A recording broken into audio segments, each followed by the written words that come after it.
शान्ताकारं भुजगशयनं पद्मनाभं सुरेशं विश्वाधारं गगनसदृशं मेघवर्णं शुभांगं लक्ष्मीकान्तं कमलनयनं योगिधृध्यानगम्यं वन्दे विष्णुं भवभयहरं सर्वलोकैकनाथं मेघश्यामं पीतकौशेयवासं श्रीवत्साङ्कं कौस्तुभोद्भासिताङ्गम्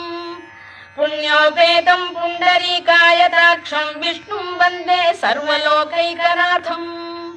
नमः समस्तभूतानामादिभूताय भूभृते अनेकरूपरूपाय विष्णवे प्रभविष्णवे सशङ्खचक्रं सकिरीटकुण्डलं सपीतवस्त्रं सरसीरुहेक्षणं